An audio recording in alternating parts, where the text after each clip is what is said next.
When we talk about better fishing, most folks think bigger boats, better bait, and secret spots. But what if I told you that the future of fishing starts right here at your favorite local seafood restaurant?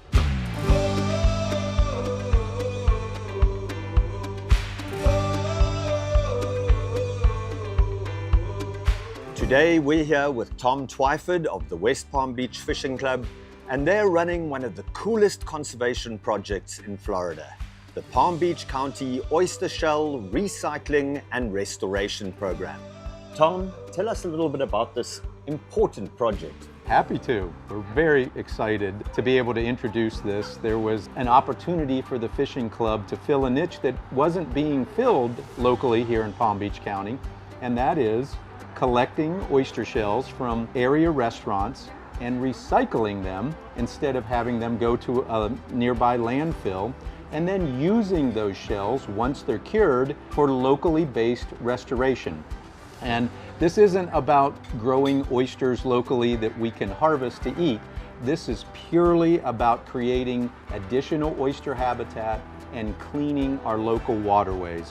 One oyster can filter up to 50 gallons of water a day. This is Mother Nature's greatest invention when it comes to filtering and cleansing the water, getting rid of pollutants and viruses and very fine sediment matter. And so the more oysters we have, the cleaner the water will be. So oysters don't grow everywhere. They need that magic mix of salt and fresh water, and that's really their happy zone. And they live in a section of the estuary called the intertidal zone. It's right in between high tide and low tide. And if you go to any area bridge in the intercoastal waterway or somebody's dock on a low tide, you'll see a band of oyster growth, as long as the water quality is right with that fresh and salt water, where they like to grow. And the thing about an oyster is, when they spawn, the oyster larvae floats around in the water column, and it needs to land on a very hard substrate, some kind of a hard surface. It could be a concrete piling, it could be a rock, it could be somebody's ladder off their dock. And when that oyster larvae lands there, that's its forever home.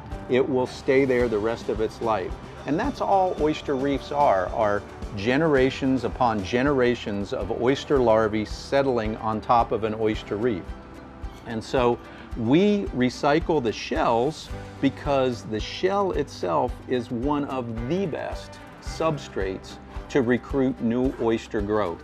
By creating oyster reefs out of recycled shells, we're able to expand and recruit new oysters. And so again, the more oysters we have, the cleaner the water will have. And oysters are a keystone species. They provide incredible habitat for all kinds of marine life. Oyster habitat is really critical to a healthy estuary. And so through this program, we are building restaurant partners like the one here at Cod and Capers, where we collect the shell and then we cure the shell, and then we use it for local restoration. And one of the restoration techniques that we employ here is called a vertical oyster garden. And we take these shells once they're cured, we punch a hole in them, and we put them on a stainless steel piece of cable that can suspend in the water column right in that happy zone, right in the intertidal zone, because that's where you're most likely to recruit new oysters. We have a lot of local residents and municipalities that are really interested in expanding oyster habitat and cleansing their water through this program. And so we're reaching out to all those people, and they all become oyster gardeners, if you will, and they tend their garden, and you can actually see it grow. And you'll see sheep's head come in there and pick off little crabs on the vertical oyster garden once it starts to expand. So it's a really exciting program, and it's a great way to connect people to the environment. This is something that people can do that really makes them feel like they can make a difference themselves. All right, James, we got a good load here. We're going to take these shells over to MacArthur Beach State Park, where our curing station is. And I'll show you what the program is over there. So let's go.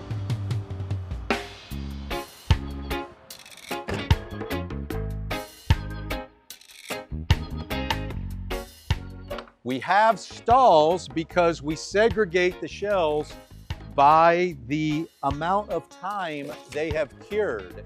So we have one stall that is totally off limits, and then a second stall that is in the curing process, and then the third stall is our more recent oyster deposits, and you will see flies and ants and all kinds of bugs doing what they need to do to help cure our shells.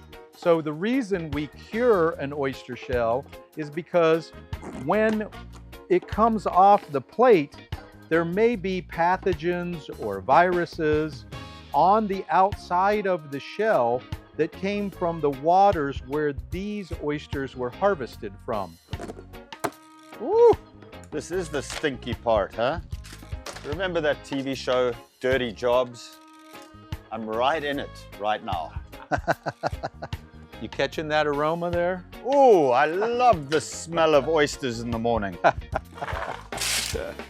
All right, James, so this is a stall that, these are all cured oyster shells. So these are ready for restoration. So you can see when you look at this, there's no meat on it. They're totally dried out, cured shells, ready to be used for restoration. In an effort to help them cure quicker, we actually turn the shell. We take the ones from the bottom and we put them on top.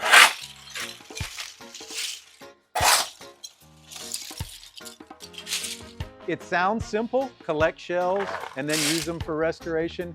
It's a little more complicated and logistically involved, and it really takes a commitment from the restaurant partners, having MacArthur Beach State Park as a partner, and then getting support from volunteers and people helping that are committed to local environmental restoration. So it takes a community, right? It takes a village. Oysters forever!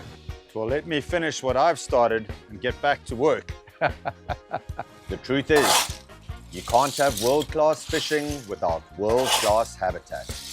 So this project isn't just about oysters, it's about protecting the future of fishing in the Palm Beaches.